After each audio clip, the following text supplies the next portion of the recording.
Again, everyone, and we will call the quarterly board meeting of the Tennessee Board of Regents to order.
Met here, and I feel like I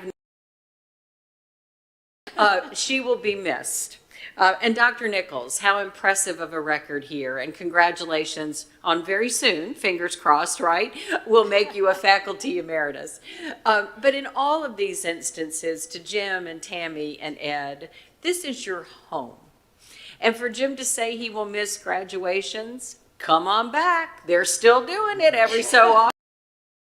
So thank you for that sense of family that you have imparted to all of us. We miss during the pandemic being on our campuses and having this experience, and you guys have raised the bar. This has been an extraordinary few hours together, and for that we are exceedingly grateful. Thank you all. Please join me in a round of applause.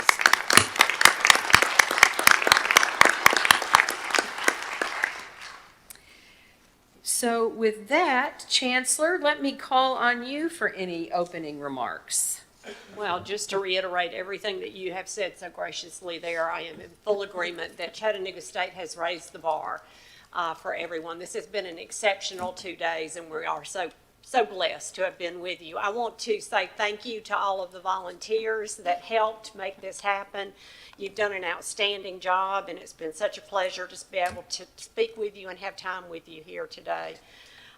Rebecca, Jim, thank you so much for all that you did to plan this. Jim, we are going to miss you desperately. You have done such an incredible job. Tammy and Ed, the same goes for you. I feel like that the three of you will not leave us. I think that we will see you again because you have been such a large part and a heart of this college for so long. So congratulations to each and every one of you. A well-deserved retirement for all three of you. Thank you so much. Well put. Thank you. Well, with that, let's make it official. Secretary Perry, whom we now call the big boss, Dr. Ashford has given you that term. I love it. Call the roll. Governor Lee, Regent Apple, Regent Burdine. Here. Regent George. Here. Regent Gill. Here. Commissioner Hatcher. Here. Regent Hooper. Here. Regent Kastner. Here. Regent Long. Here. Commissioner Piercy. Here. Regent Pilkington. Here. Regent Powers. Here. Chair Lady Reynolds. Here. Regent Shelton. Here. Regent Smith. Regent Spurgeon. Here. Regent Barlin. Here. Regent Wamp. Here. And Regent White. Here. Madam Chair, you have a quorum. Thank you very much. All right, folks, here we go. And by the way, we'll be honoring John Long, our student regent, later today, but you were not with us yesterday, so thank you for joining us today. We missed you yesterday, but we're so proud you're here. Thank you. Thank you. He's got a big new job. Tell us about it quickly. Well, I don't know if I can take quickly, but Okay. it's industrial automation, so I'm an electrician, sort of. Not really, but eventually. But we go to, right now we're in U.S. smokeless tobacco, like Copenhagen, like the plant. and we're putting in lines that we took out from Virginia. So very automated, and we put them together. Wow. You are a great success story for this system as well, just like Georgia. We're proud to know you. So we'll be talking throughout the morning here. Thanks, John. You guys, we have minutes from March 30, our regular quarterly meeting, and April 27, when we had a special called meeting. Does anyone have any changes or corrections to those minutes? And if not, we'll entertain a motion to approve. I'll make a motion. Thanks, Regent Barlin. Second, Regent White. Thank you all. Any discussion? If not, all in favor of approving those two sets of minutes, please say aye. Aye. Opposed? Thank you. Chancellor, your interim action report. Thank you, Madam Chair. The interim action report was included in the materials made available to all board members prior to our meeting today. This report constitutes a record of business transacted by the Office of the Chancellor since the previous quarterly meeting of the board. Madam Chair, pending any questions, I recommend the board's approval of the report of interim action. Any questions for the Chancellor? And if not, we'll entertain a motion to approve the interim action report. So moved. Thank you, Regent Powers. A second? Thank you, Regent Varlin. We have a motion and a second. Any discussion? Hearing none, once again, all in favor of approving the interim action report, please say aye. Aye. Opposed? Thank you so much. We will now move to our committee reports, and we had a busy afternoon yesterday, a very productive afternoon. It is my pleasure in Dr. Apple's absence to present to you the report of the Academic Policies and Programs Student Life Committee. We had three proposals, I beg your pardon, on the consent agenda of policies to approve, and that action was taken. In addition, as you just heard Dr. Asher mention, we approved a proposal for the new EV engineering technology here at Chattanooga State and an automotive technology associate's degree at Northeast State. We also approved a number of program terminations and modifications. We had a couple of really important informational items that were discussed. Dr. Deaton talking to us about reimagining the community college experience, and Dr. Moreland on the Tennessee coaching project, both of which were of enormous interest to the group. And finally, Dr. Reed closed us out with a brief summary of the accreditation summary report and the overview for the past couple of years. That concludes the report of the Academic Policies and Programs Committee, unless anyone on the committee has any other additions or corrections to make. Hearing none, I would propose a motion to approve the report on behalf of the committee and would welcome a second.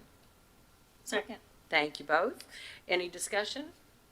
If not, once again, we will take this action by a voice vote. All in favor of approving the committee minutes, please say aye. Aye. Aye. Opposed? Thank you.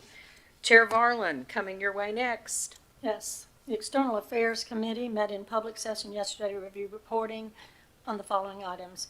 Legislative update, including notable bills tracked by the Government Relations Team, and marketing update, including reports on the Be Proud partnership, the TSSAA partnership, and the Trucking Tennessee campaign.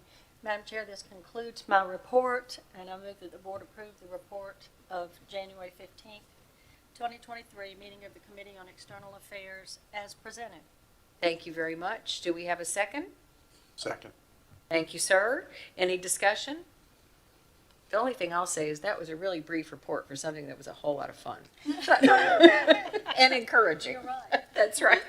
No, if there's no discussion, once again, we've got a motion and a second. All in favor of approving the External Affairs Committee report, please say aye.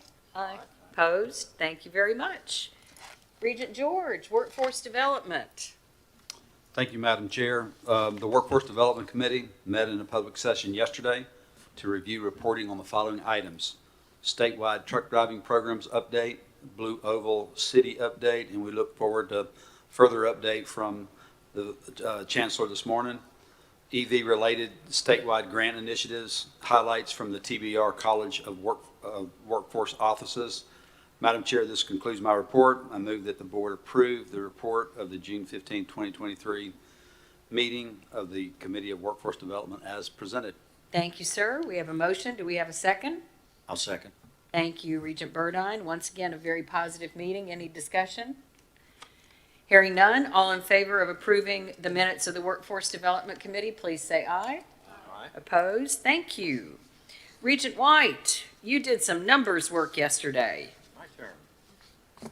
Yes, this is a report of the Finance and Business Operations Committee held on June 15th, 2023, that includes four things. First is the tuition, mandatory fees, and non-mandatory for the 23-24 fiscal year.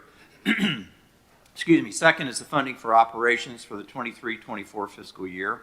Third is the capital budget request for the 24-25 fiscal year. And fourth is the approval of revised TBR policies. The committee report before you takes into account the financial condition of our institutions and the overall state of the economy, and includes recommendations on tuition, mandatory fees, and non-mandatory fees. Before I summarize the committee report, I'd ask Chancellor Tidings for any comments that she might have. Thank you, Regent White. And again, the only comment I would like to make is to thank Alicia Fox, Dr. Fox, for her great work on this report, and all of the vice presidents, CFOs at the colleges for the work that they did to turn this in. It is an extraordinary amount of work that goes into preparing these budgets every year, and it is done in a most efficient manner. So thank you to each and every one of you for the great job that you did. Again, strong position that we are in at this point in time. Thank you. I second that, yeah. With regard to in-state and out-of-state tuition and mandatory fees, the committee recommendation for community colleges and TCATs is a 3% mandatory tuition and fee increase for academic year 23-24.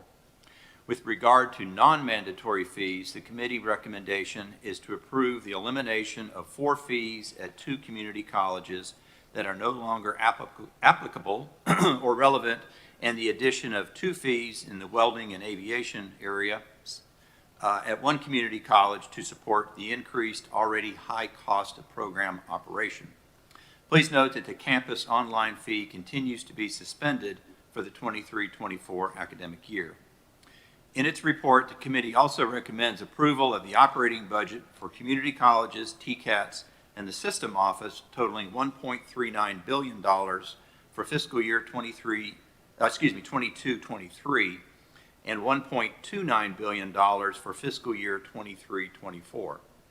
The recommended budgets are based on the level of state funds recommended in the governor's budget and passed by the General Assembly, as well as early estimates of factors such as enrollment and availability of federal funds. The full effect of any enrollment changes and state appropriation changes will be included in the October revised budget. In addition, the committee considered the proposed LGI budgets under the board's policy on consideration of university budgets. You will recall this policy was developed to guide the board's consideration of university budgets under the Focus Act. Within its report, the committee recommends approval of the LGI budgets as required by this board policy. Also, recommended capital budgets requests for the TBR system for 24-25 fiscal year were provided for the committee. And finally, 1 policy revision was recommended for approval on the consent agenda.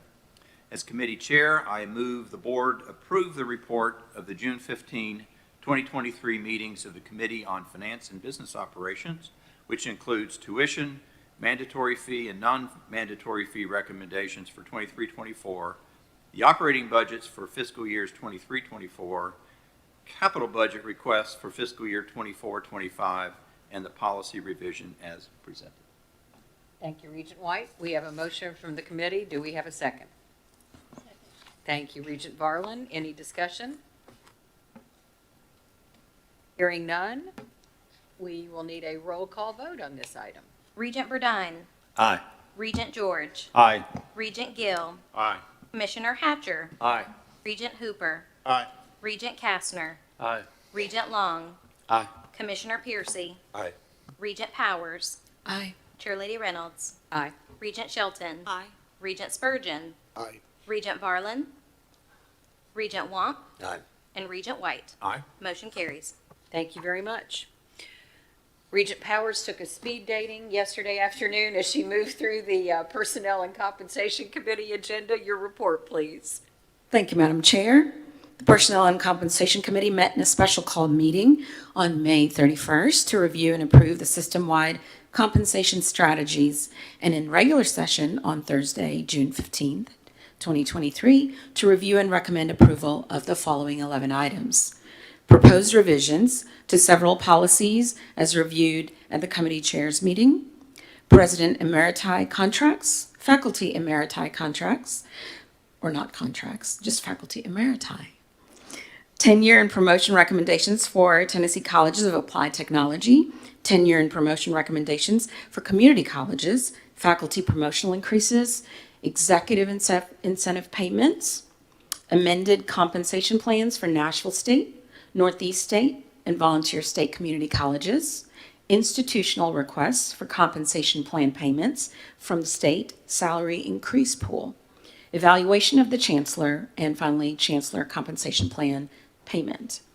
As committee chair, I move that the board approve the report of the May 31st and June 15, 2023 meetings of the Committee on Personnel and Compensation as presented. Thank you, ma'am. Well done. We have a motion. Do we have a second? Second. Thank you, sir. Any discussion? Hearing none. Once again, this too requires a roll call vote. Regent Burdine. Aye. Regent George. Aye. Regent Gill. Aye. Commissioner Hatcher. Aye. Regent Hooper. Aye. Regent Kastner. Aye. Regent Long. Aye. Commissioner Piercy. Aye. Regent Powers. Aye. Chairlady Reynolds. Regent Shelton. Aye. Regent Spurgeon. Aye. Regent Varlin. Regent Womp. Aye. And Regent White. Aye. Motion carries. Thank you very much. Regent Burdine, Audit Committee from end of May. Thank you, Madam Vice Chair. Yesterday, Mike Batson, our Chief Auditing Executive, texted me and said he wasn't feeling well and wasn't going to be here these 2 days. And I texted back and said, we have a saying around our family, it's if you're not feeling well, drink some orange juice and do some push-ups. I don't think he knew how to take that. He didn't show up though, but I do know he's watching out there. So Mike, seriously, we hope you feel better. The Audit Committee met in a regular session on 31 May 2023 to review and recommend approval of the following items: federal audits, external reviews, and internal audit reports, system-wide and internal audit updates, university updates, fiscal year 2023 internal audit plan revisions, and fiscal year 2024 system-wide internal audit budget. Madam Vice Chair, this concludes my report. As committee chair, I move that the board approve the report of the May 31st meeting of the Audit Committee. Thank you, Colonel Burdine. Oh, we have a motion from the committee. Do we have a second? Second. Thank you, sir. Any discussion? Yeah, I think we may have an issue we need to watch in the future. We now have 2 Marines here, That's true. and gosh, yeah, I couldn't do any push-ups. That's funny. Hearing no further discussion, this too requires a roll call vote. Regent Burdine. Aye. Regent George. Aye. Regent Gill. Aye. Commissioner Hatcher. Aye. Regent Hooper. Aye. Regent Kastner. Aye. Regent Long. Aye. Commissioner Piercy. Aye. Regent Powers. Aye. Chairlady Reynolds. Regent Shelton. Aye. Regent Spurgeon. Aye. Regent Varlin. Regent Womp. Aye. And Regent White. Aye. Motion carries. Thank you very much. Once again, back to Regent Varlin to talk to us about our Regents Award. Yes. It is my pleasure this morning to report on the Excellence in Philanthropy. The Tennessee Board of Regents Award for Excellence in Philanthropy is a unique designation. Since 2003, TBR has been honoring the dedicated philanthropists and corporate partners who graciously donate their time and finances to TBR institutions through its Excellence in Philanthropy Awards. Today, we will acknowledge the award recipient from the presentation made on November 17, 2022. The Tipton County Legislature accepted the 2002 Regents Award for Excellence in Philanthropy as nominated by Dyersburg State Community College. The award was presented to the Tipton County Legislature by Regent Nisha Powers on November 17, 2022 at the Dyersburg State Community College campus. This nomination and award is reflective of the Tipton County Legislature's contributions to higher education and the commitment to education, the workforce to build local communities, educating the workforce to build local communities. Tipton County Commissioners have been central to the success of Dyersburg State Community College. They have contributed to the Dyersburg State Annual Fund since 1998 and have awarded more than 300 scholarships to deserving Dyersburg State students since 2012. In fact, the Tipton County Legislature has a cumulative giving total to Dyersburg State Community College of, drum roll please, $3,508,770.52. That's a lot of money. In 2007, the Tipton County Legislature donated the money to construct a parking lot at the Dyersburg State Community Center, Jimmy Nafee Center in Covington. In 2012, they contributed $3 million to the Learning Resource Center in Tipton County Public Library building project. On behalf of the Tennessee Board of Regents, we are proud to recognize the Tipton County Legislature with the highest honor of excellence in philanthropy. And for additional comments, please welcome Dyersburg State Community College President, Dr. Scott Cook, and I believe he's online. He's above us somewhere. Dr. Cook. Hi. Thank you very much. Good morning, Madam Vice Chair, Chancellor, Regent Garland, and members of the board. Good morning. Dyersburg Community College is honored to have submitted the Tipton County Legislature for the Regents Award for Excellence in Philanthropy. The group has contributed significantly to the college, as Regent Barlin noted, being a contributor to our annual fund since 1998, awarding 247 scholarships to deserving students since 2012 alone. The total, as Regent Barlin mentioned, is approximately $3.5 million of contributions, and their generous support has impacted our students' lives and afforded Dyersburg State the opportunity to elevate the region's educational attainment, including a building project that created a joint Dyersburg State Community College Learning Resource Center and Tipton County Public Library at our Jimmy Nafee Center, which opened in 2014. The Tipton County Legislature is a dedicated advocate for higher education in our region, and their contributions reflect their commitment to educating our workforce and building our local communities. We feel honored to serve with the Tipton County Legislature as a community partner. Thank you for the opportunity to speak this morning. Thank you, President Cook. Does anybody else have any comments? I know Mary Lou's not here. Okay, well then, Vice Chair Reynolds, that concludes my report. Excellence in philanthropy. Thank you very much. Well done as always. Thanks, Dr. Cook. And Regent Powers, thanks for going up for that afternoon or day. That's great. It was my pleasure. Thank you. Thank you very much. Well, we now turn to the report of the Chancellor, and I know we'll build on the excellent discussion we had yesterday. So the floor is yours. Well, thank you, Madam Vice Chair.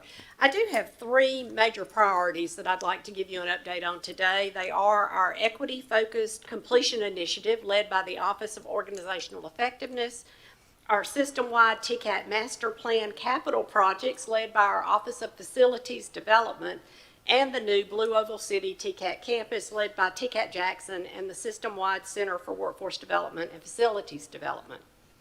First, I know that you all share my pride that we are the state's open access system, open to anyone who wants to further their education through our many academic, career, and technical programs.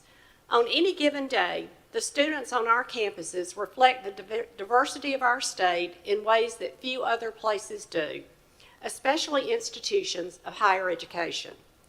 You will find high school students participating in our fast-growing dual enrollment programs, recent high school graduates, displaced workers, veterans, those who are incarcerated, English language learners, as well as those whose employers need them to upgrade their skills.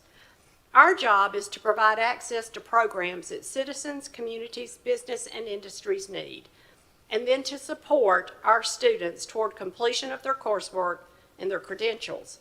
The most important thing to know about this work is that we all, faculty, staff, and administrators, have a responsibility to provide supportive environments where our students feel welcome, but most importantly, where they can be successful in the classroom and in the workforce.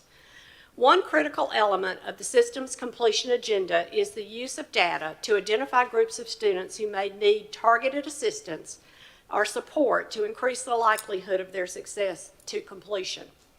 This is the foundation of our system's mission of student success and workforce development. From time to time, you have received highlights and updates on some of our specific initiatives focused on this work. But today I'm going to ask Vice Chancellor Wendy Thompson to give some additional background on our very specific TBR Black Male Success Initiative, which began in 2021 when the data showed a precipitous decline in enrollment and success rates for Black male students, particularly first-time, full-time students at TBR colleges. Dr. Thompson will provide background on the initiative, and then Matthew Gann and Nashville State President Shauna Jackson will give information on some of the very specific points of this initiative. Dr. Thompson. Thank you, Chancellor Tidings, Vice Chair Reynolds, regents, and colleagues. Addressing the decline in enrollment of Black male students, especially first-time, full-time students, is mission critical to TBR. Our mission is student success and workforce development. Achieving our mission directly impacts individuals, families, the communities we serve, and the overall health and welfare of the state. During the pandemic, our data showed that the steady decline in enrollment of first-time, full-time Black male students needed immediate attention. Why? Because as a system and as a state, we don't have a luxury of just watching and hoping when we see that a large segment of our population is not taking full advantage of the opportunities that a post-secondary credential can provide, when we know what that credential can mean to improving their lives and the lives of their families. There were some basic questions that needed answers. Were Black males going somewhere else? If so, great. But what about those recent high school graduates who are not going anywhere? Why are they not coming to TBR institutions? We began to focus our response on this issue by asking, what could we do at the system and institutional levels to reach them?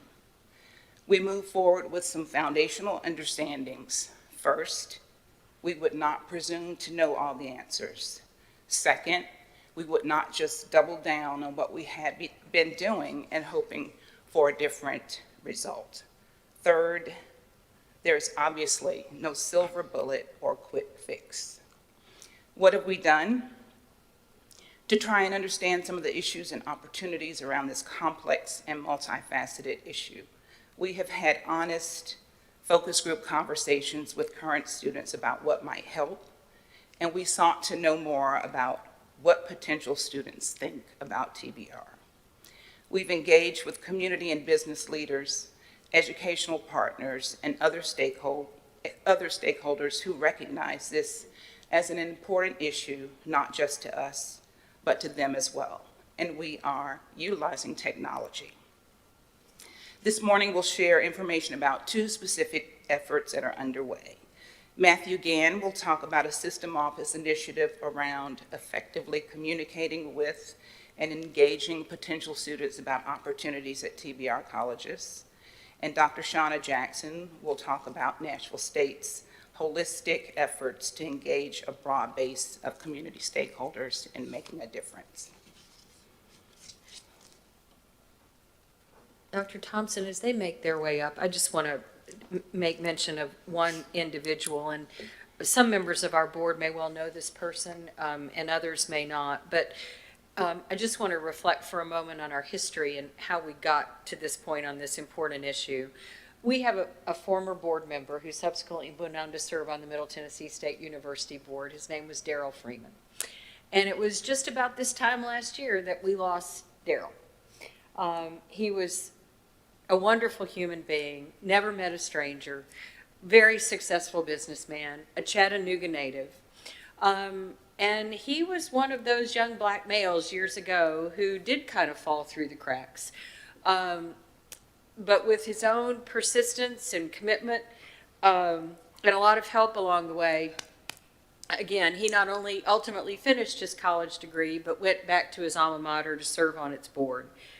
And so it was a couple of years ago when Daryl was one of the drivers of this conversation, because he recognized the growing problem that we were facing, and he had so much passion around this issue. So he was one of the first to recognize, along with our pros, that this was mission critical. And I just wanted to pause for that moment. Thank you for hearing me out, and pay homage to this legacy he leaves us and the charge he left all of us with. So thank you. And thank you for your support of this Thank you. initiative. Thank you.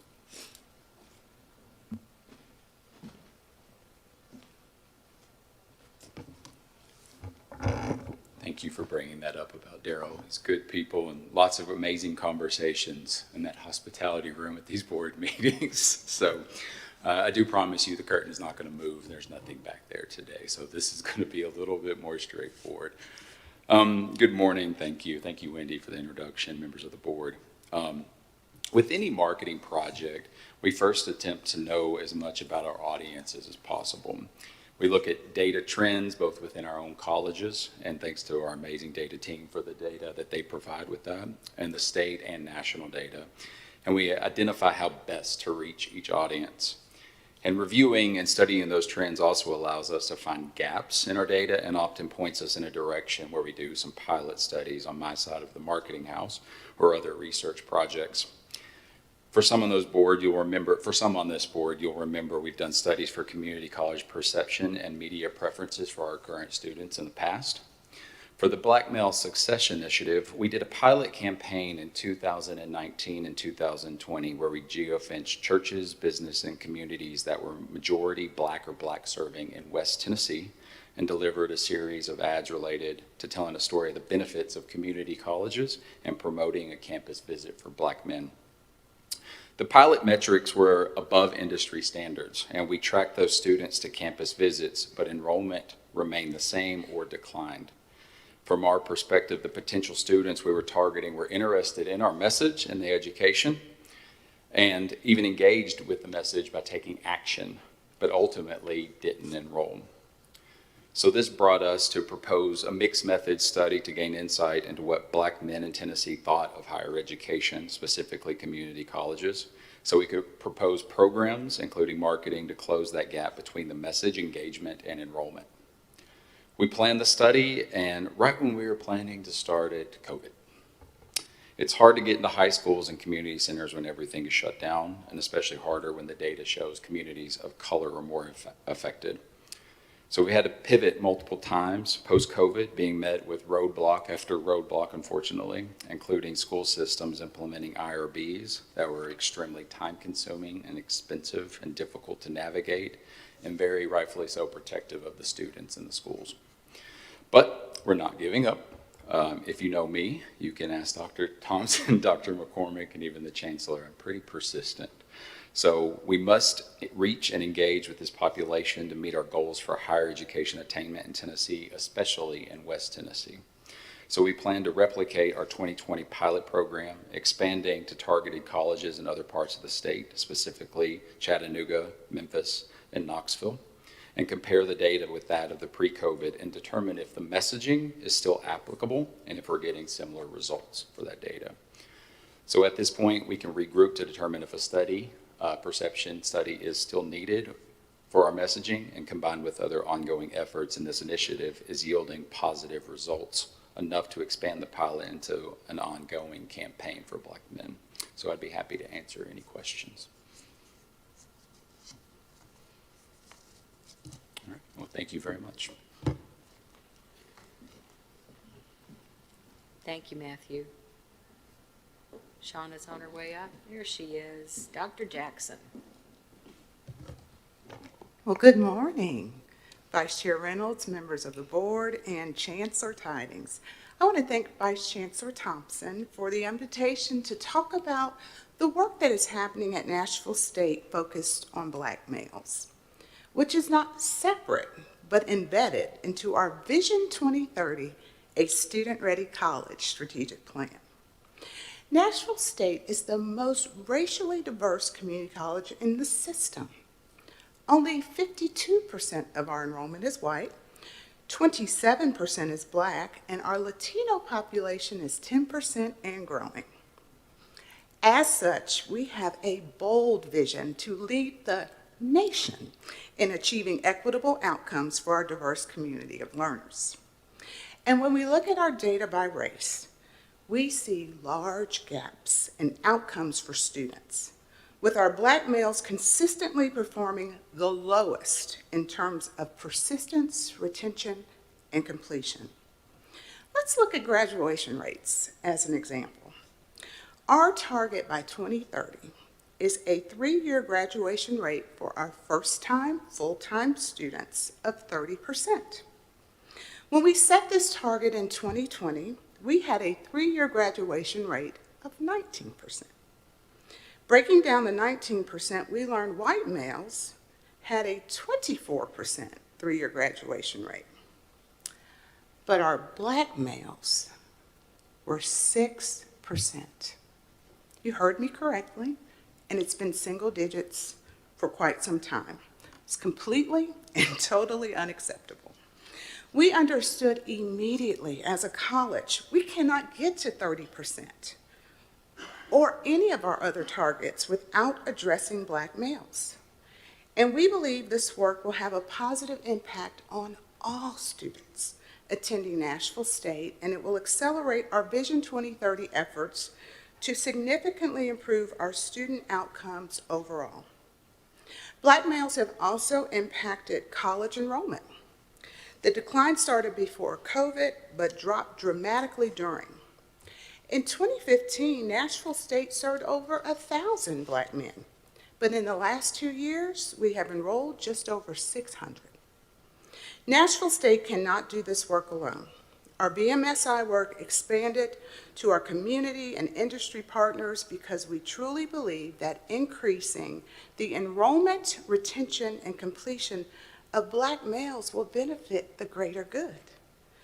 As education doesn't just impact the individual student, but their families, our communities, and increases the diverse talent our employers tell us they are seeking. We have a growing list, we couldn't list them all, it's a lot of people, of over 50 partners joining our work. They are active and engaged because they understand this isn't just about Nashville State, it is a community issue. It is a workforce issue, and they see the value in aligning their resources to support our effort. Our work is currently divided into 4 groups that are interconnected. First, community awareness and advocacy. This group is helping to address the question, why should Black men attend Nashville State? And not just in these higher ed terms, go to college to get a good job, which isn't resonating for most students, but in relatable terms for Black men of all ages. Along with getting the message right, our external partners are actively helping us to build awareness about the college overall in the communities we serve. As the first group focuses on getting more Black men to apply, the recruitment team is targeting the funnel from application to enrollment. We are on a data journey to know where we are most likely to lose Black men who apply but never enroll, and importantly, why.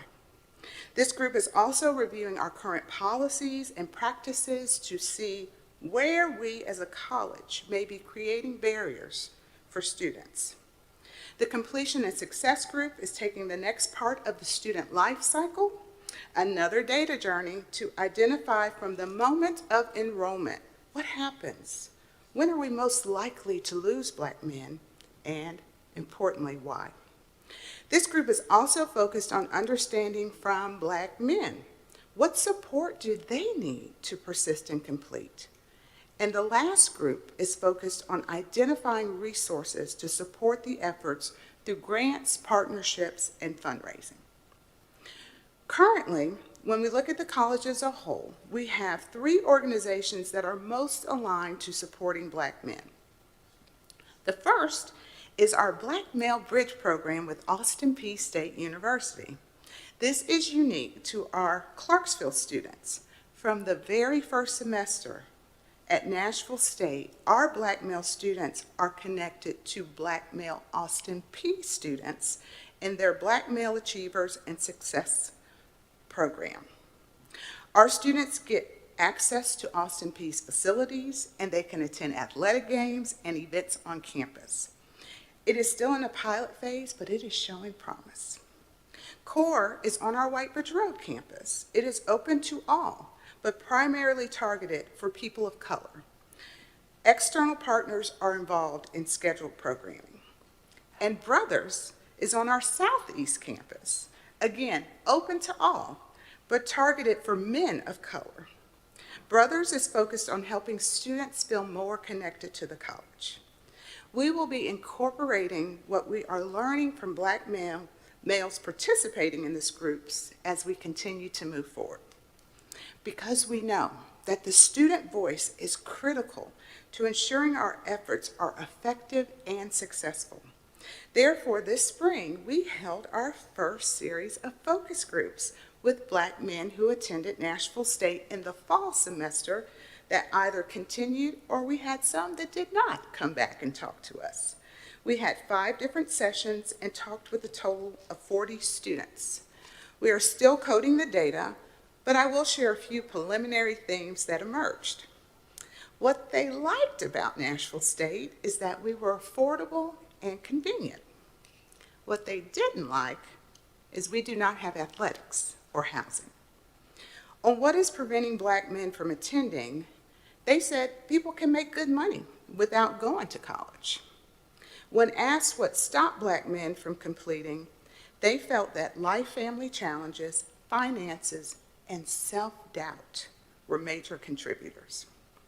Another ongoing effort is being more intentional about finding those great stories about our black male alums to share, because we want other black men to see what success can look like through Nashville State. I am excited about how the work is starting to come together.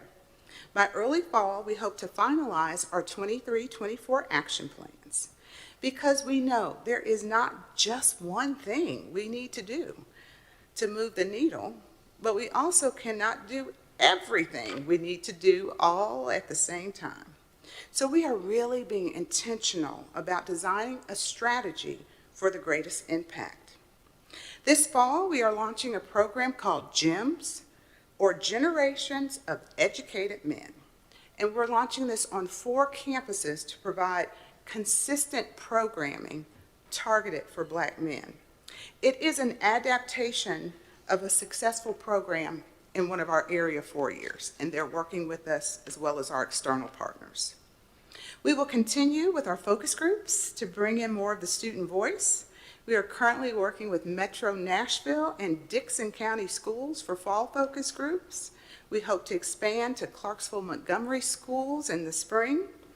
We are leaning into our BMSI working groups to find the best way to conduct focus groups for our out-of-school youth and adults. That's a missing population for us to hear from throughout our community. Finally, I'm excited to share, as of this week and over the next 10 months, 2 Vanderbilt doctoral students are taking on our BMSI work as their capstone project. These students will assist with the deep dive into the data and research best practices across the country to help us design the most effective strategy. While we have a long road ahead, we are seeing positive movement. We saw a small but steady increase in black male enrollment in the last fall, spring, and even this summer. Our 3-year first-time, full-time completion rate has increased to 9%. We're going to hit that double digit soon with our last cohort. And again, we just believe that having a strategic focus on black males will not only accelerate the college's Vision 2030 goals, but it will help Nashville State improve our academic and non-academic supports for all students. Thank you. Thank you, Wendy and Shauna and Matthew. Are there any questions for these 3? Good. One question. Nashville State, I think you have a reputation of being very successful with your nursing program that's serving an awful lot of African-American females that are coming out of the same geography. Is that right? We really don't have that many minority students coming out of nursing, but the last 2 years that has been a focus for us. So we've been seeing a significant increase in our diversity, and that's a targeted area for us. And that's a fantastic program that in 2 years you can pass an RN test and be making close to $100,000 a year Absolutely. Right out of college. It's a beautiful program. Thank you very much. Thank We you. are proud of our nursing program. President Jackson, just a couple of questions. What does CORE stand for again? What is that boy. program? I know it's spelled out, but what is it? What is it? It's I did the Jim Barrett, it's left my head, I don't remember, but each letter stands for something. I'm not worried about Yeah. the letters. What is the program supposed to do? Oh, it's Yeah. actually started with an Access and Diversity grant where we piloted some programming around mentoring, connecting students to career paths. These students actually go out and visit with Black businesses, and the leaders talk to them. So there's scheduled programming that happens throughout the semester. So this information, or the data that we're looking at here and the focus is at Nashville State and the graduation rate for Nashville State, correct? Correct. Are you seeing similar issues with Black males at the Nashville TCAT?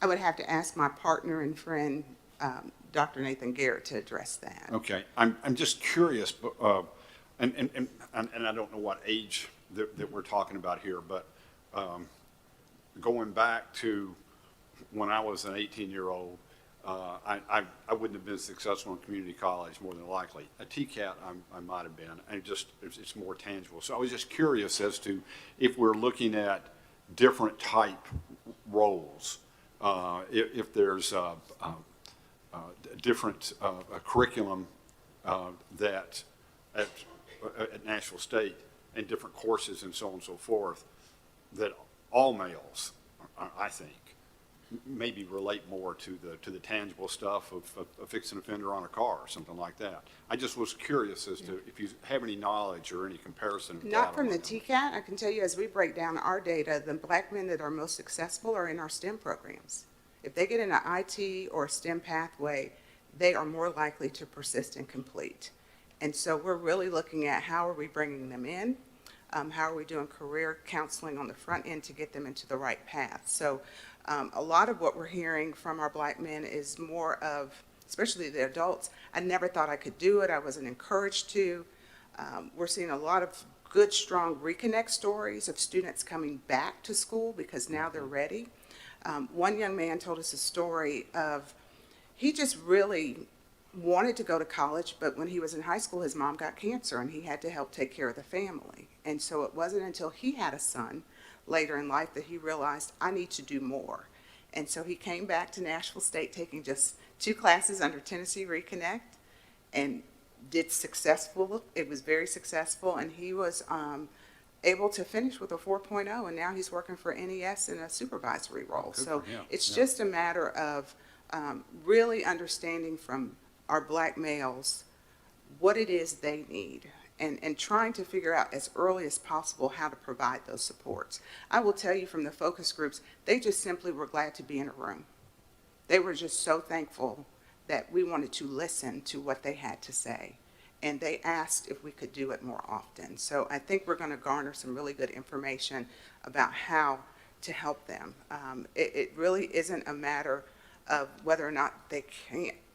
It's not aptitude. I mean, they can learn. That's not the issue. It's getting them connected to a pathway that really speaks to them, whether it's at the TCAT or the community college.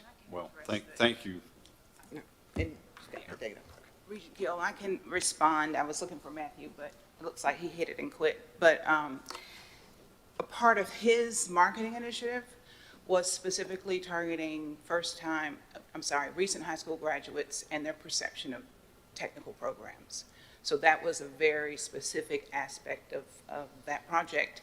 And that was one that was most affected by our inability to get into high schools and talk to those students. And so the the market research firm pivoted, so they're talking with influencers and others. But we were really hampered in that regard because of the larger school districts imposing IRB requirements where, you know, we would have to jump through a lot of hoops to have access to the students, and we think that's probably because everyone was trying to access students during COVID to do different research projects. But that's a piece that we're going to, that's going to be revitalized in the next phase of the marketing research project. But yeah, so specifically around technical programs. Well, thank you all for what you're doing here, and Godspeed to you. I mean, Tennessee is on a roll. This is problem number one in my opinion, and surely we find a key somewhere that can open the door. And it'll be multifaceted, and it'll be multi-focused. So that's why we're bringing in marketing and academics and student support, all hands on deck for this one. Thanks. And we've got some potentially exciting new efforts that we are in the preliminary stages of launching. So hopefully we can come back at a meeting in the future and give you an update on that and how it's progressing. Thank you so much. You're welcome. Thank you. Appreciate all the work that each and every one of you are doing on this effort. It is definitely a system-wide effort, and they highlighted today Nashville, but we have this work going on at all of our colleges. So, well, in case you have not heard, the governor and the legislators gave TBR $1 billion. Just in case no one in this room is aware of that fact, I'd like to spend just a little bit of time today letting our Director General Holmes talk to you about where we are with preparing to spend this $1 billion, because one of the comments we kept hearing from legislators is you can't spend $1 billion in a year or two, and we just kept saying you don't know us very well. We can do this. So General Holmes, I will let you get started to tell us where we are and give us your very impressive details here on how quickly we have implemented our plans. Okay, thank you. Thank you very much, Chancellor. Madam Chair, Regents, Commissioners, honored to give you this update. As you remember, the last board meeting, we talked a lot about kind of the framework of how we're going to execute this $1 billion. We talked about how it would seem intimidating to a lot of people, and we broke it down into kind of frames of reference, what it actually meant. As the Chancellor said, we had to address a lot of, I would say, concerns. Some of those concerns were based on private sector's ability to absorb this $1 billion. And in our analysis, we thought, as I stated in the last update, that the private sector could very well accommodate this. And we will prove that just as an illustration of the number of proposals that we've received from designers specifically. So as we started preparing to execute this $1 billion, we break everything down into phases. And this is a timely update because we're at actually entered phase 2 of the campaign, I would call it. Phase 1 was completed with the help of all the presidents, all the directors, and the intent there was to formulate what was a big number and a respective number allocated to each campus into an actual space program. We did that and accomplished that very successfully thanks to their diligence and responding and kind of working through things. And I would say also it was successful in that we were able to not only incorporate what was defined in the master plan, but we were also able to accommodate emerging programs that occurred and opportunities that arose after the completion of the master plan. And that was through some creative effort on everyone's part, so we were able to kind of prepare for the future for that. So I'm going to go to the next slide real quick. So just a summarization of the 4 major phases. Phase 1, as we call it, the confirmation phase. That was where we got with all the campuses, reviewed the program, and turned that number into a space program. And also, as we move through each phase, we try to anticipate what are the risks, that pose, and how we're going to mitigate that. We heard a number of things: cost escalation, still actually a line item on the risk, and so we've looked at ways to mitigate that. And then maintaining a budget, and we are in budget and on time. And that's one of the top principles as we go forward. When we get the designers and the construction managers on board, we're going to maintain that budget, as well as mitigating the risk of possible cost escalation. We're also going to build in alternatives, because at the end of the day, as we transition and we start to put shovel in the ground, we cannot have the project stop. It stop in any number of ways if you're over budget, if you have unforeseen conditions. So we're trying to build in contingencies so that we do not stop when we're opening the bids or the sub-packages, as in this case, to proceed forward. So we have mitigation measures built into each of these phases. So we have completed phase one, and we are in the middle of phase two. Phase two will conclude actually to the end of the year. Phase 2 and 3 involves bringing on designers, which will occur in July. We'll send the recommendation to the building commission, and then we'll look to onboarding the designers in August, followed closely by the construction managers, and we'll build that team, and then they will begin to launch at the first of the year. And again, subject to questions at any point during the brief. So these are the responses that we've received, focused primarily on the 28 capital projects. And it's a total of 41 projects because we've included maintenance projects into this. All of these are going to the building commission. So we had 72 firms that submitted, and each one of those firms all across the state submitted on multiple projects, which resulted in 383 proposals. So I think that answers the question. The private sector is very accommodating for this budget, and it's very timely. The next phase, obviously, is we're going to start doing the same thing with the construction managers. We talked a lot about bundling. We chose not to bundle the designer proposals together because we wanted the private sector to be able to bundle those themselves. A small firm could pick multiple projects to submit on. A larger firm could pick more projects to submit on. That was very successful, but as a result, we had a lot of these firms presented on multiple projects based on their ability to produce that. So we let the private sector determine that, and we're looking now at how to package these for the construction managers to make it more efficient for them based on the size. So we're in the middle of preparing those, looking at the RFPs. We're talking to industry. We're talking to private sector. We want private sector to help guide us of how we can move through these phases and be successful. And I think that's the key. So subject to any questions, and these will all go to the building commission this month, or July, I should say, July. One question. Yes, sir. How do you go from 41 projects to 383 submissions? Are those subcontractor submissions? Is that what's? Well, the firm submitted on multiple projects. Okay. So they ranged, some of them presented, they proposed on one project, and some of them proposed on 18 different projects. Okay. So with that, that's their willingness to group maybe small projects geographically, conducive to their ability to perform the work. We kind of let them do that on their own. So, but I would say there was probably of the 72 proposals, there were probably only 2 that submitted on only one project. Got it. Thank you. Just a sort of broad question. Yes, sir. Of the 41 projects, how many are attached to existing building? How many are greenfield, if you will? What I'm trying to get at is how much civil work you're going to have to do on this project. How much of the money is going to be spent getting the site in place? Well, as you remember, when these budgets were prepared and these projects were grouped, they were grouped in 3 categories, and they were replacement campuses, new campuses, and then new buildings. So, and we're still using that grouping to kind of go forward. In fact, that's how the budget was submitted. So each one of those are bins of money that each of those projects reside in. So, they range anywhere from, putting a new building on an existing campus on a build-ready site in a parking lot or something that there's a lot of knowns, where, the site conditions. Then there's new sites that are actually greenfields, so there's nothing there.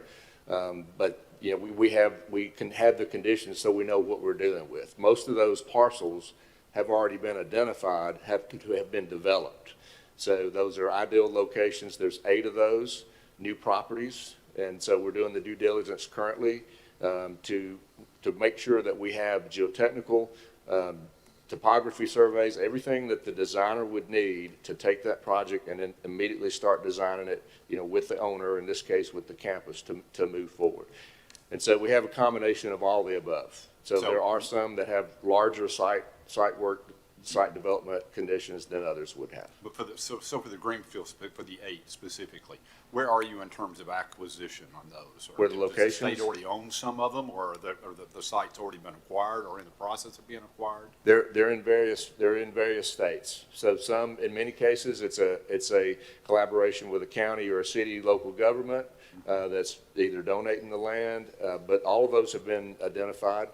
And there are some. I'll say it ranges from we have the site that's ready to go to we're trying to, I would say, negotiate with multiple landowners. So in some cases, you're dealing with multiple landowners that together make up the parcel that we've identified, that's where we'll expand. So it's just the complexities of getting the properties adjoined, all the due diligence associated with that. So in various levels. Are there any more questions? Yes. I want to truly thank Executive Director Dick Tracy, Director Holmes, and the entire facility staff, because as you can see, this is a massive amount of work.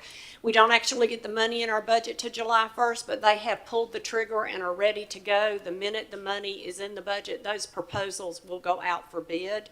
And as General Holmes said, we are presenting all of this to Building Commission in July for the next phase. So tremendous amount of work, and they are to be given great thanks and kudos for what they are doing. Thank you. One more question. What are you all doing with your spare time?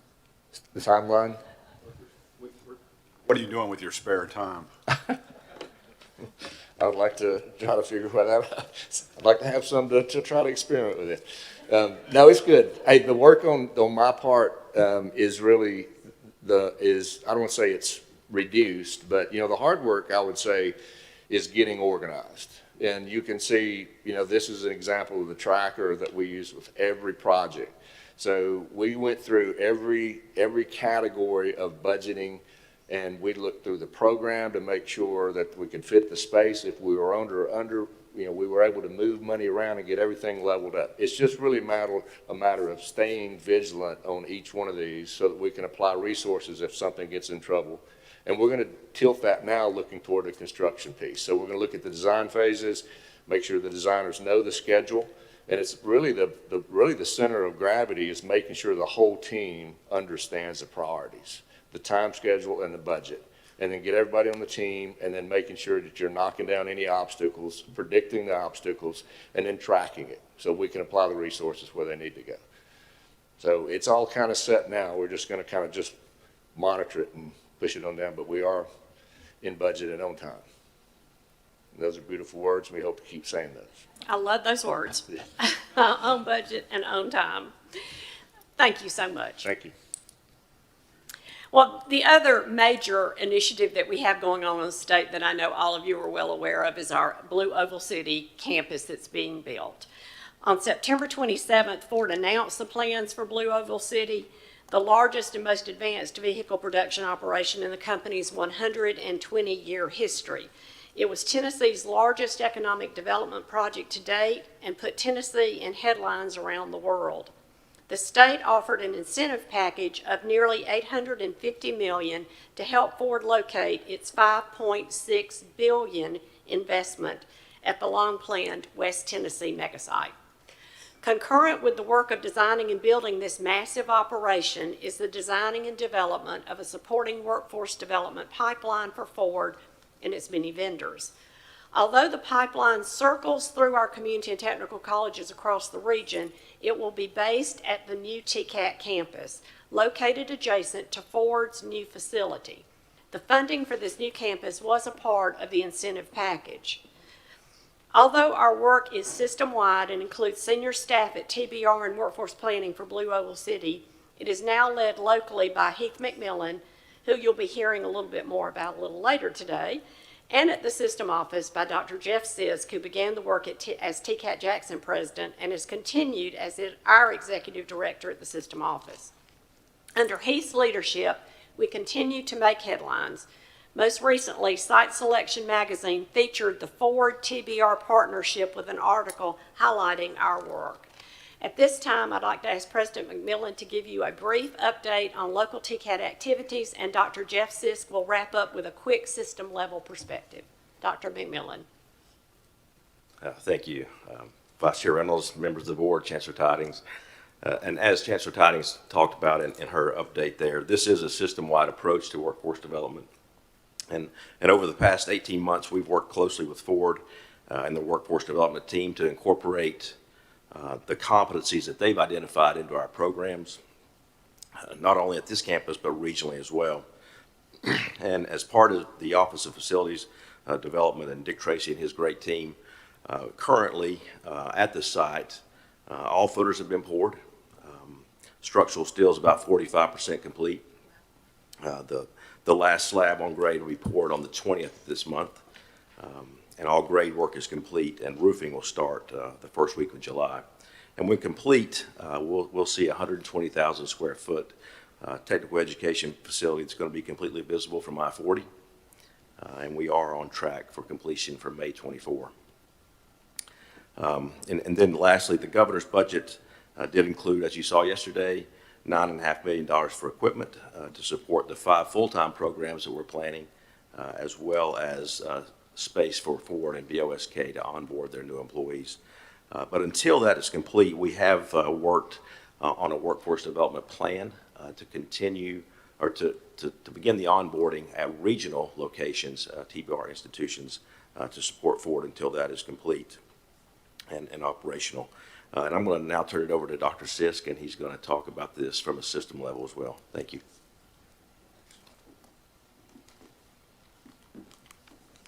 So Heath is a very understated leader there in West Tennessee, but it would be difficult to describe how much work and sweat equity he's got into this project already. One thing from the Site Selection magazine, Heath was quoted on a couple of things there, but one thing that I liked from that Site Selection magazine, which I think Regent Burdine and Regent Spurgeon are probably familiar with that magazine, Site Selection. TCAT has a proven record of accomplishment when it comes to worker training, job placement, hiring success.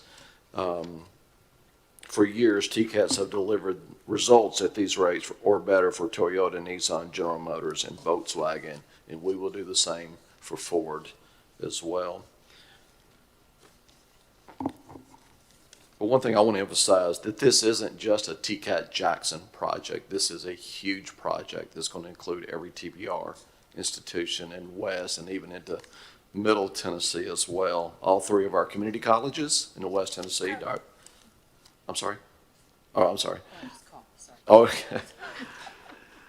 All 3 of our community colleges in West Tennessee, Dyersburg State, Jackson State, Southwest Tennessee Community College, those presidents are involved in these conversations. The other 5 TCATs, post-merger TCATs, are involved. System office staff, Chancellor Tidings, Dr. Deaton, and I, Chris Tingle, were involved in some conversations Wednesday with Clay Bright, who's the Megasite CEO, regarding the development of the site and the campus itself. Heath mentioned we have a guiding document, the Louisville City Workforce Development Strategic Plan, which I just emailed to Mariah about an hour ago. So any of the regions want a copy of that, Mariah can forward it to you. There's no protected information in that. It kind of gives you the 35,000 foot view of what we're doing there.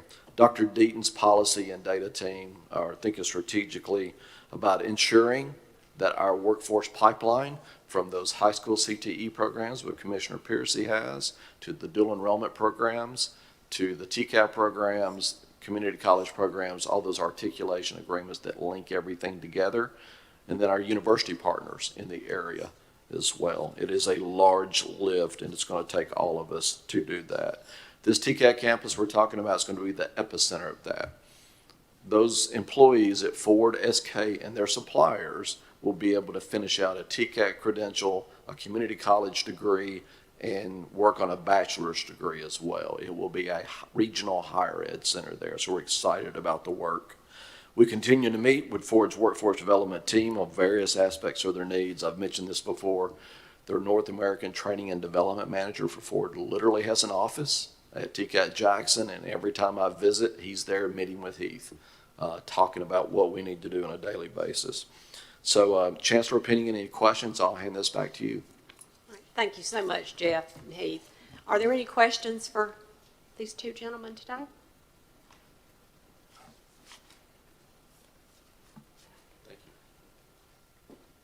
Just one last update regarding the Jackson State presidential search.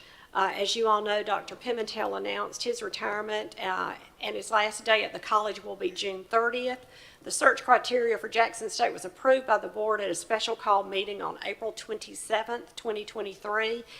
There are 17 members on the search committee, with Regent Mark George serving as chair of the committee. And accompanying him are Regent Emily Reynolds, Regent Nisha Powers, and Regent Kyle Spurgeon. Additional members of the search committee are students, faculty, staff, community, and business members. A public open forum was held on May 16th, and the committee met last week for their orientation. In late June, the committee will meet again to review applicants and determine the semifinalists for the first round of interviews. It is anticipated that the president will be selected prior to the September 30, 2023 board meeting. And currently to date, we have about 38 applicants in the pool, so we're excited about the group that we currently have. Madam Chair, that does conclude my report today. Good report. Anything further for the Chancellor? Well done. Generational investments, new TCAT coming out of the ground, and Carol would be proud of you guys. Thanks for all you're doing in the Black Male Success Initiative. So, well, although we know it's a long journey, but an important one. Thank you all. You guys, that brings us to unfinished business, which I'm happy to report we have no unfinished business to come before the board. So we will move into our action item phase.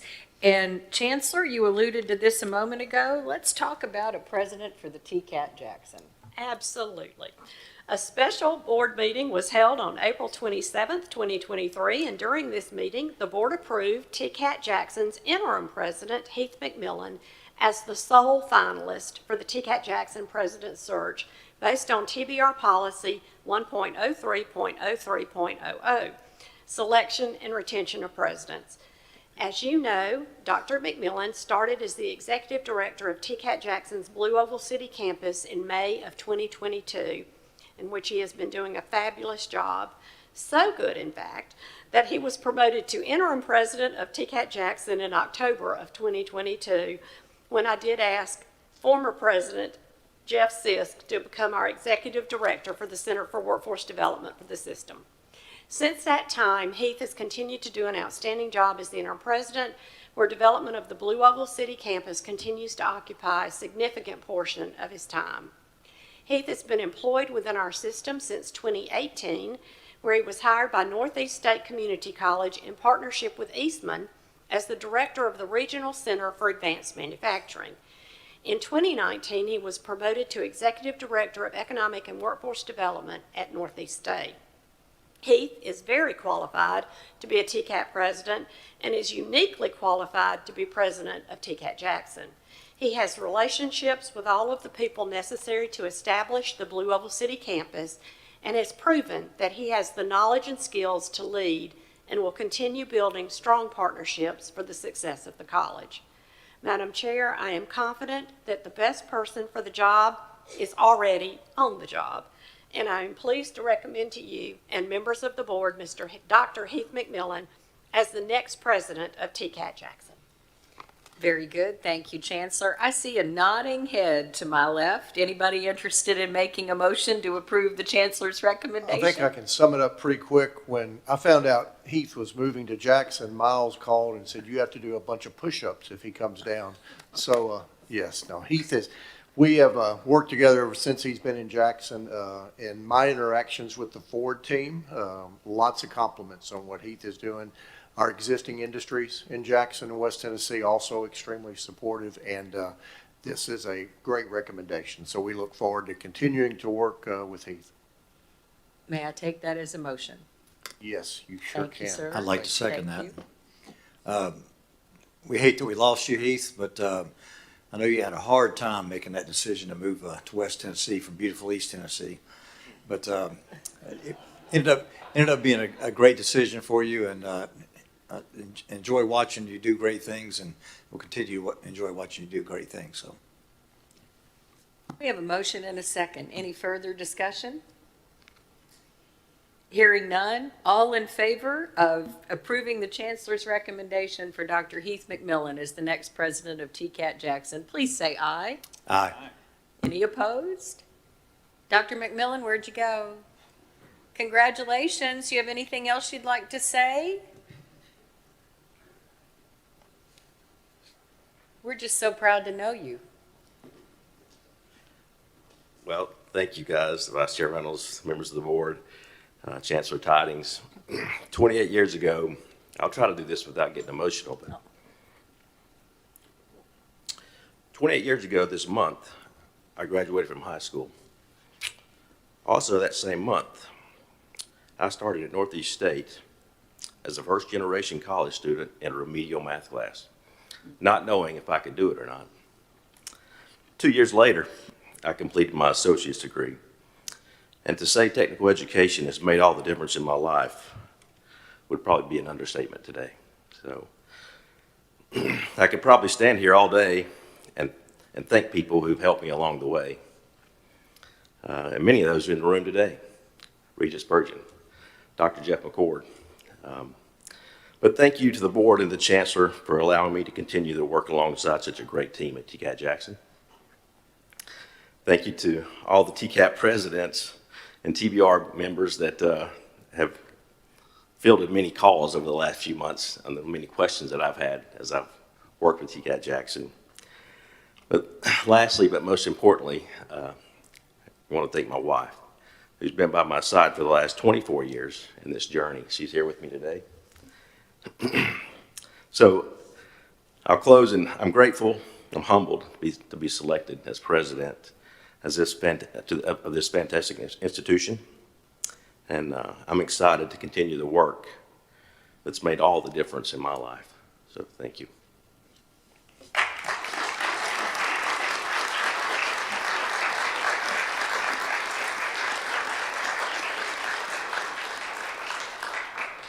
Oh, what a wonderful success story. And thank you for entering our doors as a student 28 years ago at Northeast State. We'll be looking forward to the next 28 years. So thank you, Dr. McMillan. Very impressive. Thank you all. Thank you, Chancellor, for identifying such critical talent. Well done.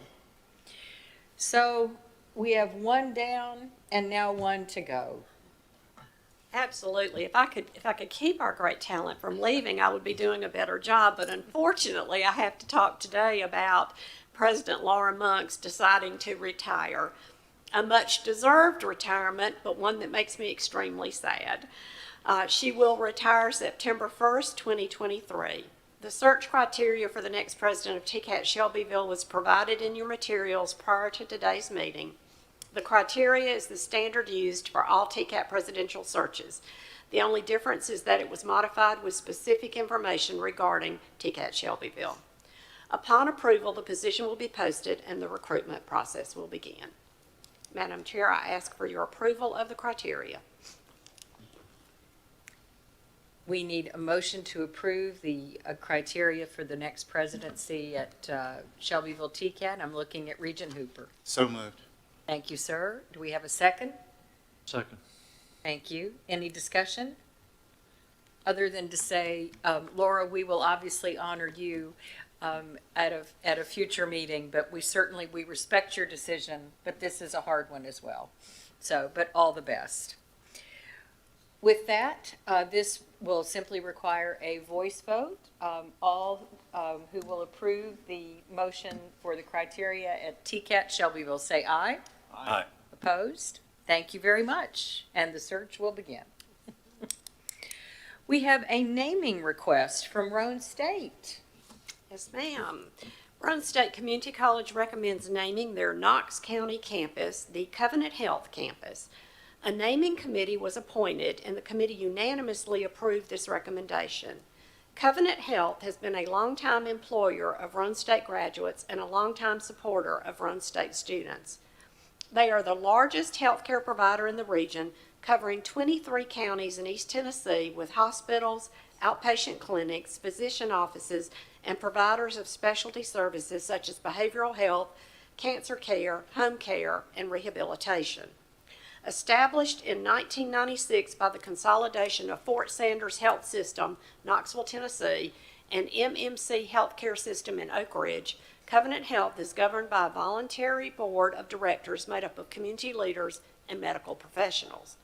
Covenant Health donated 10 acres of prime real estate in Knox County to build the new Knox Regional Health Science Education Center.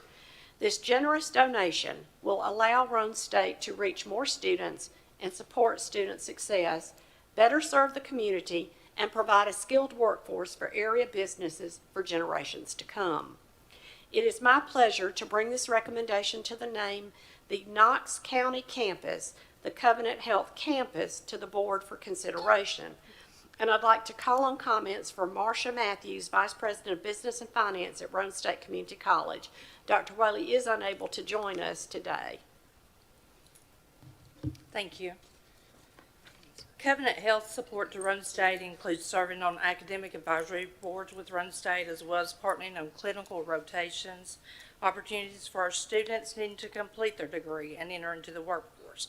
Covenant Health also assists and guides Roane State with development of new programs by showing the vision for the need in the communities as well as the workforce. Our students are privileged to have access to multiple Covenant Health facilities, providing them with diverse and enriching clinical experiences. These clinical rotations expose our students to a wide range of healthcare settings, from hospitals and clinics to specialized centers, allowing them to gain valuable hands-on experience in different areas of practice. This exposure not only enhances their clinical skills, but also broadens their understanding of the healthcare system as a whole. With a strong reputation for providing exceptional care, Covenant Health actively seeks our graduates for employment opportunities. This direct pipeline for jobs presents within Covenant Health facilities offers our students a seamless transition into their professional careers, ensuring that they continue to contribute to high standards of patient care upheld by Covenant Health. Covenant Health is a top employer for our graduates, employing currently approximately 50 of our graduates each year, but this will increase dramatically with the new facility. Covenant Health has contributed to scholarship and endowment funds in excess of $600,000 over the years to support students pursuing careers in healthcare. Most recently, they have donated the land for the new Knox Regional Health Science Education Center that will be shared by RSCC and TCAT of Knoxville. As a result of the Covenant Health's generosity and continued support for Roane State and healthcare education, Roane State has requested to name the new campus the Covenant Health Campus. This magnitude of the facility would not be possible without Covenant Health's partnership and also the generosity from approved state funding. On behalf of Roane State and President Whaley, I would like to express our appreciation to both. Thank you very much. Chancellor, anything else? Just would like to bring this before the board for a motion. Thank you. Thank you very much. I know if Regent Varlin was here, she would be the first to chime in on this motion since this is her neck of the woods, but she had to leave early to catch a plane. So with that, I'll open the floor to a motion to approve the naming request from Roane State. So moved. Thank you, Regent White. And a second? Second. Thank you, Regent Burdine. No, East Tennessee is represented well then. That's right. That's right. Any further discussion? Hearing none, all in favor of approving this motion, please say aye. Aye. Opposed? Thank you so much. Well, this is another bittersweet moment as we close out the meeting. As we say farewell to our faculty regent, Ramona Shelton, and Tom White, would you do the honors and read our resolution for our colleague? Be my honor to do so. This is a resolution of appreciation for the service of Ms. and soon-to-be Dr., right? Ramona Shelton as Faculty Regent to the Tennessee Board of Regents. Whereas the Tennessee Board of Regents in regular session on June 16, 2023, wishes to express its sincere appreciation to Ms. Ramona Shelton for her service as Faculty Regent, and whereas she was appointed by Governor Bill Lee to serve as a Faculty Regent for the 2021 to 2022 and 2022 to 2023 academic years, and whereas Ms. Shelton has earned several higher education degrees, including an Associate of Arts degree in Liberal Arts from the Martin Methodist College, a Bachelor of Science degree in Liberal Arts, and an emphasis in Psychology and Education, and a Bachelor of Arts degree in History from Athens State University, and a Master of Arts degree in History from Jacksonville State University. She has also earned the Community College Leadership Graduate Certificate from East Tennessee State University, and she is currently a doctoral candidate in ETSU's Higher Education Leadership and Policy Analysis program. And whereas she is an experienced leader and educator, serving as an Associate Professor of History and as the Academic Resource Center Director at Motlow State Community College. She also served as Curriculum Chair for the Department of Social and Behavioral Sciences from 2020 to 2022 and Chair of Motlow's Faculty Council from 2020 to 2021. And whereas she has also taught for several institutions, including Georgia Highlands College, Columbia State Community College, Nashville State Community College, and Middle Tennessee State University, and whereas she has fulfilled her responsibilities on the board in an exemplary manner by contributing to the governance of the institutions within the board's purview and by voicing the perspectives and insights of faculty for educational quality, and whereas she has provided leadership, guidance, and expertise to the board in the areas of articulation and student life, and has represented her colleagues and students with unwavering and distinguished service, and whereas she has actively devoted her time and attention to deliberations within the Committee on Academic Policies and Programs and Student Life, where she brought invaluable insight from the campus level, and whereas she faithfully dedicated time and energy to serve on the Presidential Search Advisory Committees for Tennessee Colleges of Applied Technology at Murfreesboro and Athens, and whereas she is an individual of high integrity and wisdom with a sincere interest in the welfare of the college system of Tennessee and Tennessee higher education in general, and now therefore be it resolved that the Tennessee Board of Regents expresses its sincere appreciation to Ramona Shelton for her dedication and contributions to the board and its institutions, and extends best wishes to her in all future pursuits. Are you offering that as a motion? I am offering that as a motion. Thank you, sir. Well read. May we have a second? Second. Thank you, Regent Powers. Any discussion? Chancellor, I think you may have a comment. I do. I just, Ramona, I want to say what a pleasure it has been to get to know you better. You have just been so wonderful on this board, and there's been many times that I have called Ramona and said, give me a teacher's perspective on this, and she's been more than gracious to do that, and so I can't thank you enough. It's just been a pleasure. No, and I'll just add, the other thing I appreciate, and Tom mentioned it in the resolution, you've participated in searches, you've taken the best possible advantage of this experience. You took it to heart. You've learned the system, looked at it now in a broader fashion. You've represented your faculty so well. My only regret is I can't take a course from you, but maybe I could correct that along the way. That's right, exactly.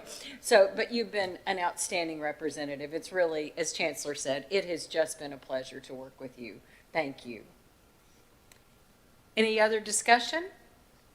Hearing none. All in favor of approving this resolution to honor our Faculty Regent Ramona Shelton, please say aye. Aye. I'm not even going to ask for any opposed. Congratulations. The floor is yours, my friend. Wherever you're more comfortable. said, that way I don't have to get up there and have my back to everybody. I can just have my side, to everybody. Apparently, I just like stacking up degrees. So I guess the question is, what's going to happen after this one? But I have to say, when Dr. Torrance asked me if he could throw my hat in the ring for this, I was like, yeah, but I'm not going to get it. And then I got the interview, and the whole time I was like, yeah, but I'm not going to get it. And then the governor's office called, and I thought, I'm sorry, but you didn't get it. And she said, you did. And I said, what? And she said, yes, the governor chose you. And I said, but does he know that I have purple hair? And so, it's kind of like, okay. So that was an interesting first step. And I have to admit, I was absolutely scared to death. And I told Vanessa this. I was so scared to go to the first board meeting, so scared to be involved in things. But I got calls from both of you, and you really just kind of eased me into things. And I think that the thing that I've gotten the most out of this is it fits me to a T to have served in this position. I think Dr. Edmonds will tell you this. My passion is taking care of faculty, because what we do in this system is we make miracles happen. We make magic happen. I mean, we are Hogwarts, y'all. I mean, forget Hogwarts. We're better than Hogwarts. And I don't believe that we can take care of students if we don't take care of our faculty. So I have been so appreciative to have had this opportunity. I've learned so much. I've learned more about TCATs than I ever thought I would learn. So that has just been absolutely amazing. Please don't forget about me. If I ever apply for a job, I'm going to be hitting y'all up, for recommendations. And Dr. Torrance is not here. Y'all don't tell him that I said that. So. But no, this has just been one of the greatest experiences of my life. And it's so funny when you talk about calling me Chancellor. My daughter walked by one day and I was sending a text and she was like, who you texting? I said, the Chancellor. And she said, I know you have gotten comfortable in this position now when you're texting the Chancellor. So thank you all so much. Thank you very much. So it has really been a unique honor to work with you. And we won't be a stranger because we're on Motlow's campus in the fall. So hopefully we will cross your path then. So as everybody knows, obviously Vanessa Pilkington has joined us. She moves into the faculty voting role for our next meetings. And then we will also be joined in the second faculty regent's position by Ross Roberts. He is an assistant professor at Northeast State Community College. And Miles and Chancellor and I served with him on the search committee at Northeast State. So he has officially been appointed by the governor to take that non-voting faculty role. And we will see him at the September meeting if we don't see him on some Zoom occasion before then. And he's pretty excited as well. Yeah, so anyway, we will welcome him and hopefully see you at Motlow. But again, thank you very much. Everybody, big round of applause.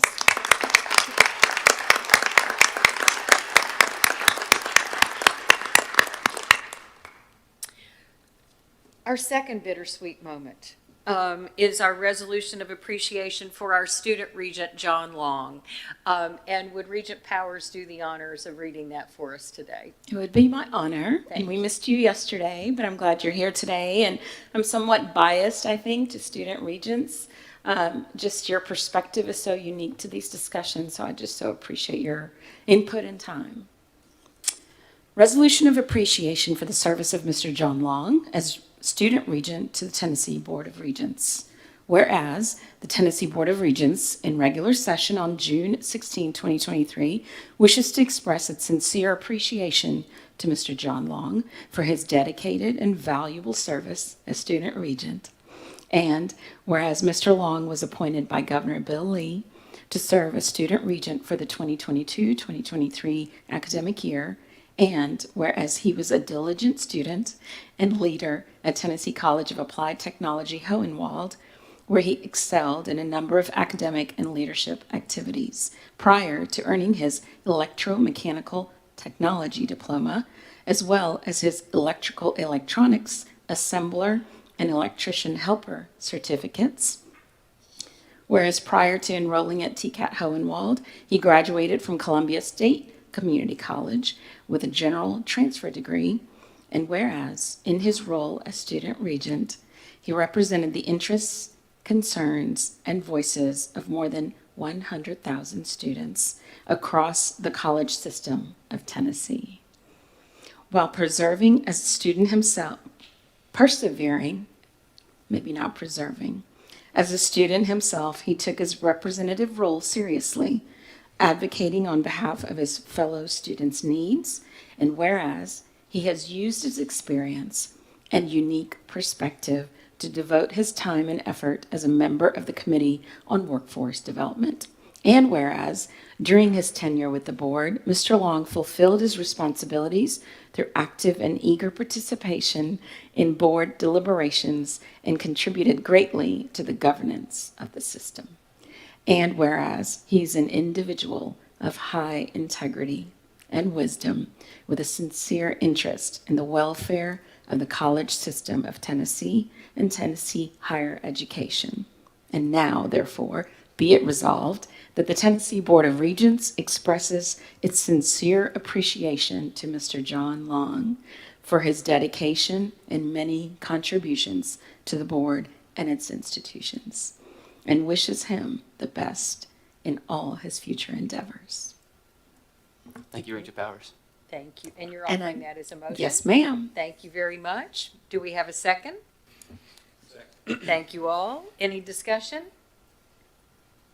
Yes, ma'am. Go right ahead. John, we can't thank you enough for the service that you've given to this board. I do think you have been my favorite student regent, not to say anything about any others that we've had to go forward, but your dedication to being here and being with us, your pleasant way of discussing and bringing out points that students needed to be represented with regard to has been amazing.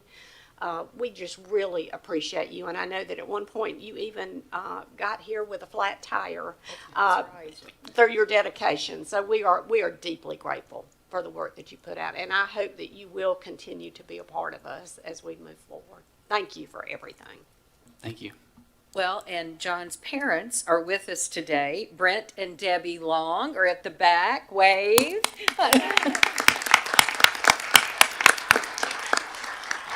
Now, we have some assurance that John won't be a stranger because his mother, Debbie, works at Columbia State. So it is a family affair for the Longs, and we appreciate that so much. You guys, they were in the car at 4 o'clock this morning to come over and be with us today, so we are so grateful. We have a motion and a second, all in favor of approving this resolution of appreciation for our student regent, John Long. Please say aye. Aye. Thank you very much. John, the floor is yours. Thank you. Whenever I first got on the board, I had no clue what I was going to be doing. This was very new to me. But then T got Hohenwald, Miss Kelly, Dr. Kelly and Carol, she's in the back. I see her finally. But her, Dr. Young, and my instructor, they came up to me and they said, "John, you want to do this?" I was very hesitant because I was like, no. And then they pushed me to it, and I'm glad they did because I've learned so much about TBR and especially the boards. Like the board and the regents, y'all really care about the students and their welfare and their accomplishments in the future. So, thank you. Thank you. You make us all proud, so keep us posted. Well done. Thank you, John. Round of applause.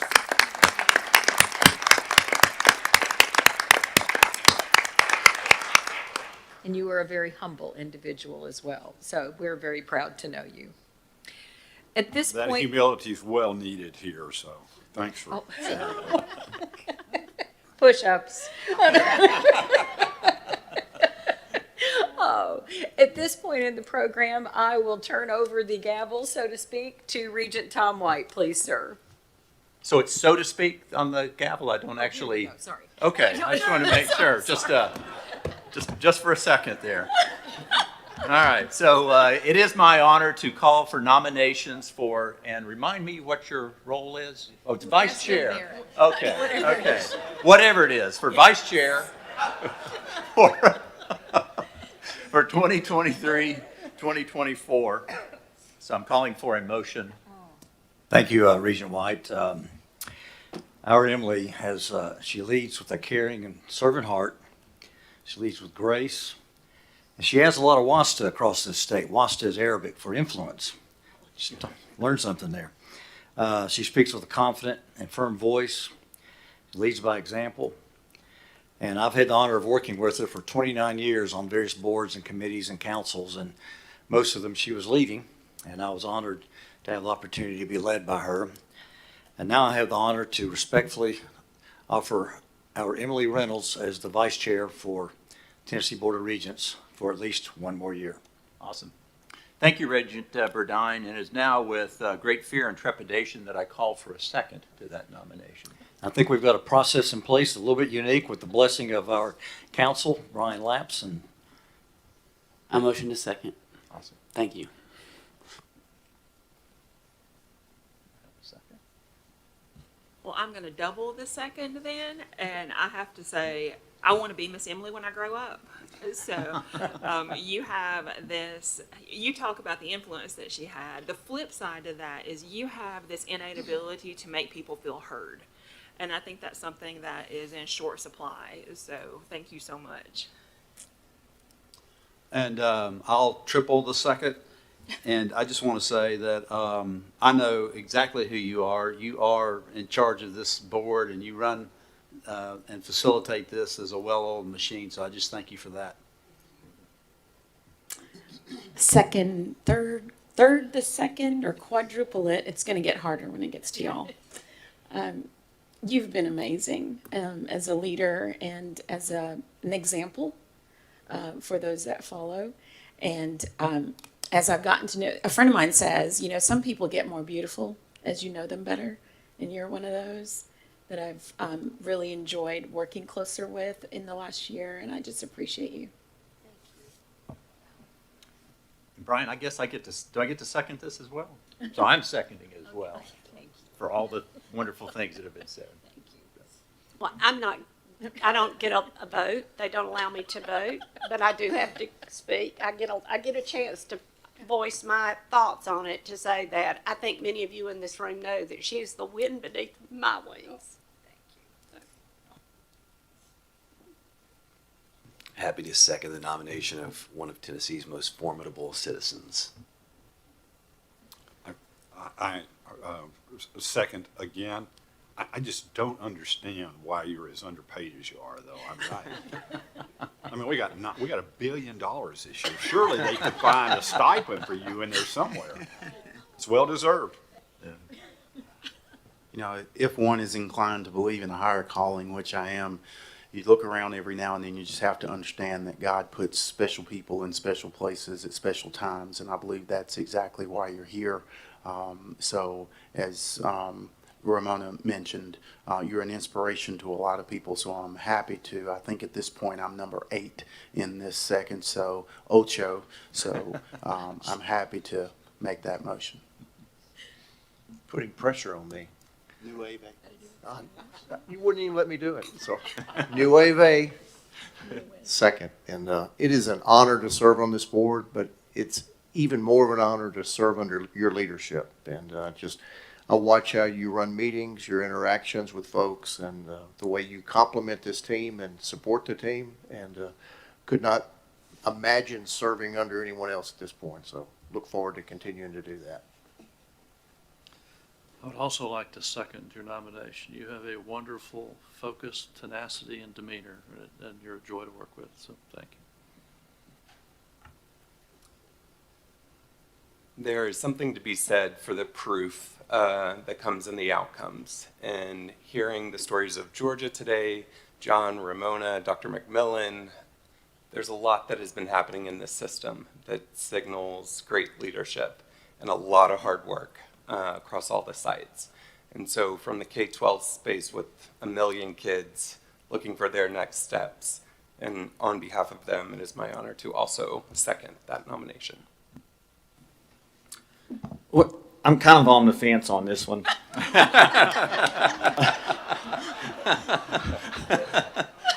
I'm just kidding. I'll do the 10th second or whatever it is. You know, she's so enthusiastic and passionate and articulate, and she does run a meeting very well. And I go to a lot of meetings. And she's not mean and nasty, which I'm at the point where I like people that are pleasant. So, and you're the most pleasant person that I may have ever met. I think if we could bottle that up and vaccinate everybody with the pleasant Vice Chair Reynolds vaccine, the world will be a better place, so. Awesome. Well, I think that's been very well seconded, but I do need to ask if there are any other nominations, and I won't look around, and I'll assume that there are no other nominations. So is there a motion to close the nominations? So moved. So moved. Do we have a second on that? Second. All right, cool. Now we get to act on the motion with a voice vote. So all in favor of Ms. Emily Reynolds continuing to serve as Vice Chancellor of the Tennessee Board of Regents, please say aye. Aye. Any opposed? All right, it's done. I guess I have to return this to you now. So that 5 minutes of power was very nice. I don't want it to go to your head. Borrow it. You guys, thank you very much. I hope you know that how much I respect each of you, and it's you that I learn from each and every day. You bring an expertise and a perspective and insight. You have humbled me by your words, but it is your success that I draw from, and I'm just so proud to know each and every one of you and learn from you. And everybody knows how I feel about the Woman of the Year here sitting on my left. So we are together at an extraordinary period in the history of this Tennessee Board of Regents. This is a solid, substantial board. Doesn't mean that we're not afraid to question or to look at things critically or need to take a step back from time to time and ask some tough questions. But we also celebrate our success. And we know with our governor's leadership, we are on the right track for Tennessee. And that's the most important thing we can ever do. So thank you for this honor and for those kind words. If I die tonight, I'm glad this has been live streamed. My eulogy is done. But most of all, thank you for your friendship. With that, and with your permission, I would like to turn the floor over to Hamilton County Mayor and our fellow Regent Weston Wamp. And thank you for your words last night. Well done at our dinner. Well, it's an honor to have all of you here, and congratulations again. In October of 2019, I was appointed to the Board of Regents to fulfill the remainder of Tom Griscom's term, and have been privileged to work alongside all of you and have learned a lot. It certainly made me, I think, a better county mayor out of the chute. That term ends on June 30th of this month, this June 30th, and I'm going to step away, mainly so that I can advocate with no limitations for my county and for the projects that many of which we've already announced, but some projects here that will require partnerships with this board. And so I want to be non-conflicted and wide open in my ability to come to Dr. Ashford and beg and plead for partnerships to serve particularly public school students in our community. We've had some challenges in TCAT dual enrollment, particularly where I think we've got huge opportunity moving forward.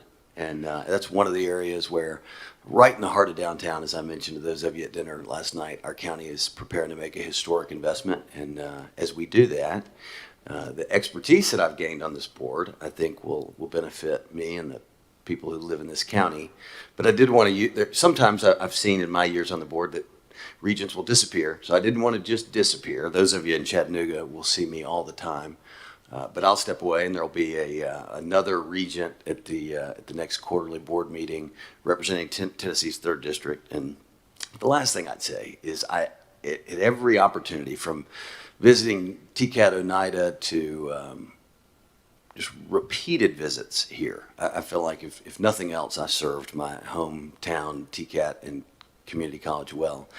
I was caught speechless so many times, realizing that this college system on a daily basis on nearly 40 campuses changes family trees, it fundamentally changes futures, it creates opportunities for families, which are really the backbone and the fundamental unit of Tennessee.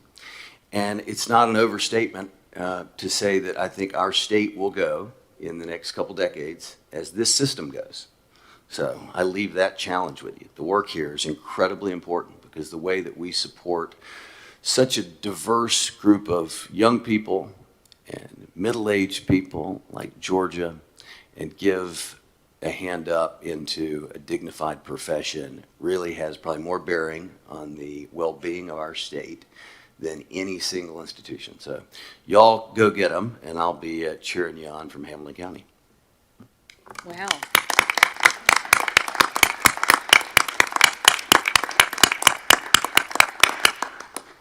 That was a bold and insightful statement you just made. And it underscores, I mean, just about the trajectory that we're on and its impact on the future of Tennessee. Which is one thing that we all love about you, is that you have that vision, not only to see the future, but to articulate it so well. So you are in the right place at the right time. We will miss you. But we also know you are not far away, and that you have all of our phone numbers as we have yours. So that's a good thing. Oh my goodness. Anybody else? For Mayor Wamp? No. Well, and we understand, as I process what you were saying, exactly where you're coming from, and we know you're a great advocate for Hamilton County, Chattanooga, and what you're doing with the schools here, Mayor Wamp. It's going to be fun to watch it unfold. And you and that beautiful family. My one admonition to you is, after meeting Shelby last night, after all this time, work-life balance. We have to watch that in all of our smart elected officials and CEOs. So, but you guys are amazing. Thank you for giving us the time you have. Thank you, sir. That was news this morning rather. Thank you. As we move toward adjournment on our mayor's news, let me mention a couple of things. One on a bit of a sad note, and some of us have known him over the years. Dr. Wade Powers passed away this past week. Dr. Powers served at Nashville State and Volunteer State when they were both founded. He went on to be the president at Northeast State for about 10 years, and then he and his wife moved back to Gallatin, where they remained active at Vol State. In fact, he served on the foundation board for a number of years. Dr. Powers' obituary said that he lived his life as a true gentleman with a servant's heart. And having had the opportunity to be around him on several occasions in recent years at Volunteer State, those words are so accurate. So keep Dr. Powers and his family in your thoughts. He lived a remarkable 91 years of service to our system, to his church, with his family. So a very distinguished life. Once again, we are proud to have known him, and our system is better for his hard work. Chancellor, any closing announcements? Shock. But I know. Mayor, we certainly do understand. And I know you've got big shoes to fill here with the work that you're doing. So thank you for the partnerships that you've had with us. Thank you so much to Chattanooga State for hosting us. Again, it was an incredible 2 days. Dr. Ashford, your team has shone brightly, and it is because of your leadership. Thank you so much to everyone for what you've provided for us. We are deeply grateful. It was an amazing couple of days. Rebecca, do you have any final announcements for us here? There are box lunches available in the lobby, and it's been an honor, a true honor, to host this meeting. I think it's been wonderful for our campus. I'm so proud of the way we've all come together, and I hope it's been wonderful for you all, because I think it's been wonderful for all of us. So thank you for the opportunity to serve. Thank you. It has indeed been wonderful for us. One more round of applause for this team.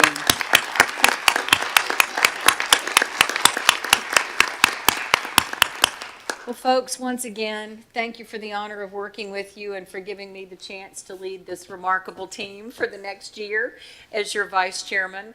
And most of all, safe travels. And to all the dads here and in the room, happy Father's Day. Go and enjoy. We are adjourned.